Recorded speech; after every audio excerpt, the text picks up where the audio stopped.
سورۃ النساء آیت نمبر 28 یرید اللہ ان یخفف عنکم وخلق الانسان ضعیفا، اللہ چاہتا ہے کہ تم سے بوجھ ہلکا کرے اور انسان کمزور پیدا کیا گیا۔ یرید اللہ چاہ رہا ہے اپنے بندوں کے لیے کہ وہ ان پہ بوجھ ہلکے کرے، ان کو آسان دین دے، انہیں مشکلوں سے نکالے، پہلے دین کی جو مشکلات تھی، جو سختیاں تھیں، انہیں دور کرے۔ اور ہمیں خود شوق پیدا ہوتا ہے کہ ہم اپنے دین میں بدعات داخل کر کے اپنے دین کو مشکل ترین بنائیں اور اپنا جینا حرام کریں۔ اللہ تعالیٰ کو انسان کی کمزوری کا خوب علم ہے، عورتوں کے معاملے میں بھی یہ کس قدر کمزور ہیں، اس لیے احکام شریعت میں اس کی سہولت کا خیال رکھا گیا اور دین میں سختی نہیں برتی گئی۔ فرمایا وما جعل علیکم فی الدین من حرج، سورۃ الحج میں ہم یہ پڑھیں گے،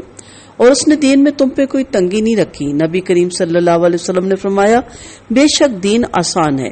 اور آپ صلی اللہ علیہ وسلم کا فرمان ہے میں تمہارے پاس نہایت آسان حنیفی شریعت لے کر آیا ہوں۔ شاہ عبد القادر رحمۃ اللہ علیہ کہتے ہیں اس دین اسلام میں کوئی تنگی نہیں، کوئی حلال کو چھوڑے حرام کو دوڑے۔ آپ دیکھیں پہلی شریعت میں اگر آپ پڑھیں تو آپ کو اندازہ ہوگا کہ اس وقت اگر کسی سے گناہ ہو جاتا تو اس کے دروازے پہ صبح لکھا ہوتا تھا۔ اب آپ بتائیں کہ کس قدر شرمندگی کا وہ باعث ہوتا تھا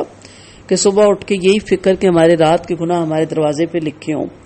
جبکہ اب اللہ تعالیٰ گناہوں پہ پردہ ڈالتا ہے۔ اور پھر اس ٹائم صدقے کا کیا طریقہ تھا، اور توبہ بھی ڈالتا ہے، اور جب آپ گناہ سے توبہ کرتے ہیں پردہ ڈالتا ہے، توبہ کرتا ہے تو 7 پردوں کے اندر آپ کی توبہ کو قبول بھی کرتا ہے،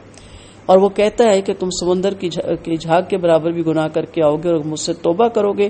تو میں تمہیں معاف کروں گا۔ پھر صدقے کا جو طریقہ ہوتا تھا وہ یہ طریقہ ہوتا تھا کہ جو انسان صدقہ کرنا چاہتا تھا وہ اپنی قربانی کو پہاڑ پہ جا کے رکھ دیتا تھا، اور جس کا صدقہ قبول ہوتا تھا وہ اچک کے لے جاتی تھی ایک آگ، اور جس کا نہیں قبول ہوتا تھا وہ آگ جو سی ہے اس کو نہیں اچکتی تھی۔ تو پھر اس کے بعد مسلمانوں کے لیے یہ آسانی پیدا کر دی کہ مسلمان جب بھی صدقہ کریں گے ان کا صدقہ قبول کیا جائے گا، اور یہ دل میں نہیں رکھا جائے گا کہ پتہ نہیں ہمارا صدقہ قبول ہوا ہے کہ نہیں۔ وہ شرائط آپ جانتے ہیں۔ پھر نکاح کے معاملے میں بھی اللہ تعالیٰ نے اگر ایک سے نہیں تو دوسری شادی کرنے کی اجازت دی۔ عورت کو بھی اجازت ہے کہ اگر ایک مرد اس کو اس قدر اذیت کو زندگی دیتا ہے، لائف دیتا ہے، یا وہ اس کے ساتھ مطمئن زندگی نہیں گزاری تو وہ خلا لے کے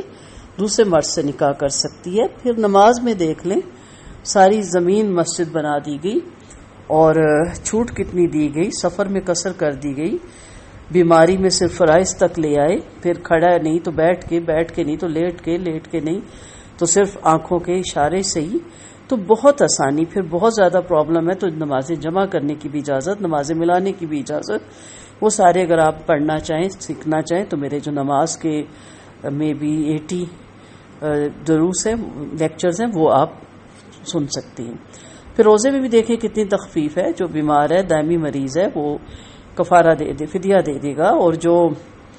عارضی بیمار ہے وہ بعد میں روزہ رکھ لے گا۔ پھر اسی طرح روزوں کو دوسرے دنوں میں رکھا جا سکتا ہے، چھوٹے ہوئے روزوں کو۔ اس قدر آسان، اس قدر پولائٹ دین۔ اب سختی ہم نے خود کی ہے نا، اب سختی کیا ہے کہ ہم نے پیدائش سے لے کے فوتگی تک دین میں ایک عجیب سی تبدیلی بنائی ہوئی ہے، اس میں ساری بدعات، ساری خرافات، سارے وہمات، ساری توہمات اس میں ہم نے ڈالے ہوئے ہیں، اور اس کے بعد ہم کہتے ہیں جی دین پہ چلنا بڑا مشکل ہے۔ آپ بتائیں کیسے ہو سکتا ہے کہ ایک انسان کو اللہ تعالیٰ دنیا میں بھیجے اور اس طرح کے احکامات اتارے کہ عمرہ تو اس میں بڑھ چڑھ کے عمرہ تو اس میں بڑھ چڑھ کے حصہ لے سکے کیونکہ پیسے والے ہیں، اور غریب نہ لے سکے۔ کوئی یہ کل جمعراتیں چلیسویں برسیاں نہیں ہیں، سب نارمل لائف گزاریں۔ کوئی یہ باقی بھی جو بدعات ہماری جو شادیوں میں ہو گیا، ڈھولکیاں، اور پھر اپٹن، پھر مہندی، سمپل نکاح ہے، اور نہ ہی نکاح کا کھانا ہے، وہ بھی علماء حرام قرار دیتے ہیں۔ نکاح ہے اور نکاح کے بعد ولیمہ ہے، اور ولیمہ اپنی حیثیت کے مطابق، اور اس میں بھی زیادہ غربا اگر بلائی جائیں تو اس کا زیادہ اجر و ثواب ہے۔ بہرحال آپ اپنے تمام دوست اب آپ کو بلا سکتے ہیں، اور اس میں بھی اتنے لیوش پن کی اجازت نہیں ہے کہ جس کی وجہ سے آپ 2 سال 4 سال شادی کو ڈیلے کریں کہ اتنا پیسہ ہوگا تو پھر ہم پتہ ہے آج کل کیا کہتے ہیں، شادی کرنا کون سا آسان کام ہے جی، کس نے کہا ہے مشکل کام ہے؟ 4 بندوں کو بلائیں اور نکاح ہو جاتا ہے، مسجد میں نکاح ہو جاتا ہے، گھر کے صحن میں بیٹھ کے نکاح کر لیں۔ ضرور آپ نے اتنی بڑی بڑی مانکیاں اور ہال بک کروانی ہے، یہ آپ کے اور میرے اپنے بنائے ہوئے ساری پرابلم ہے۔ پھر کہتے جی مرنا بھی مشکل ہو گیا، بھئی آپ کو کس نے کہا مرنا مشکل ہو گیا؟ بستی کے لوگ ہیں، اناؤنسمنٹ کریں، غسل دیں، اس کا کریں قبر کا اور دفنائیں، لیکن نہیں، ہم نے تو پوری برادری کو انوائٹ کرنا ہے، پھر پوری برادری کو کھانا دینا ہے، پھر ہم نے کلوں پہ انوائٹ کرنا ہے، پھر ہم نے جمعراتوں پہ انوائٹ کرنا ہے، پھر ہم نے چہلم پہ انوائٹ کرنا ہے، ہم نے تو بڑھ چڑھ کے کرنا ہے تاکہ پتہ چلے کہ جی ہم نے پیچھے کیا کچھ کیا ہے۔ تو اپنی زندگیوں کو آسان کریں، اللہ آپ کے لیے آسانی چاہتا ہے، آپ کی کمزوری کو وہ جانتا ہے، آپ اپنے لیے مشکلیں پیدا مت کریں۔